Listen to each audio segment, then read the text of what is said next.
સુરતના સરથાણા પ્લેટિનિયમ હોલમાં ભાજપે સ્થાનિક સ્વરાજની ચૂંટણી પહેલા મહત્વપૂર્ણ બેઠક બોલાવી। આ બેઠકમાં સ્થાનિક સ્વરાજની ચૂંટણીમાં 100% પરિણામ લાવવા માટે હાકલ કરી હતી। બેઠક અંગે માહિતી આપતા ગુજરાત પ્રદેશ ભાજપના મહામંત્રી અને સુરતના પ્રભારી પ્રશાંત કોરાટે મીડિયા સાથેની વાતચીતમાં જણાવ્યું કે તાલુકા પંચાયત, જિલ્લા પંચાયત, નગરપાલિકા અને મહાનગરપાલિકા સહિતની તમામ બેઠકો પર ભાજપ જીત મેળવશે। તેમણે સ્પષ્ટ કર્યું કે સ્થાનિક સ્વરાજની ચૂંટણીમાં 100% પરિણામ લાવવાનું લક્ષ્યાંક છે। આ બેઠક દરમિયાન ભાજપના કાર્યકર્તાઓએ આ ચૂંટણીમાં જીત હાંસલ કરવા માટે હાકલ પણ કરવામાં આવી। સંસ્થાગત મજબૂતી અને કાર્યકર્તાઓના જનસંપર્ક પર ભાર મૂકવામાં આવ્યો હતો। ઉલ્લેખનીય છે કે ગુજરાત પ્રદેશ ભાજપના અધ્યક્ષ જગદીશ વિશ્વકર્માનો આખા ગુજરાતમાં પ્રવાસ કરવામાં આવશે।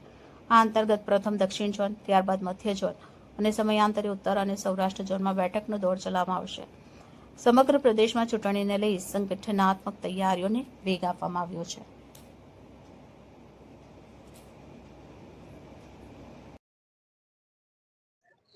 जी आज खास करीने दक्षिण झोननी अमारी बैठक भारतीय जनता पार्टी गुजरात द्वारा लेवामां आवी छे। एमां अमारा प्रदेश अध्यक्ष जगदीशभाई विश्वकर्माजी साथे साथे केंद्रीय जलशक्ति मंत्री CR पाटील साहेबनी विशेष उपस्थितिमां आ बैठक संपन्न थई।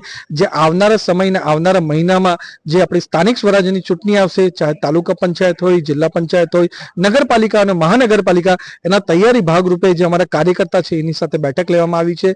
अने जे रीते तैयारी भारतीय जनता पार्टीनी कार्यकर्तानी छे अने जे जोश અને ઉમંગ લોકોમાં છે એ જોતા 100% ખાતરી લાગે છે કે આવનારા સમયમાં ભારતીય જનતા પાર્ટીનો ઐતિહાસિક વિજય થશે અને કોંગ્રેસના અન્ય પક્ષનો પૂરી રીતે સુપડા પણ સાફ થઈ જશે।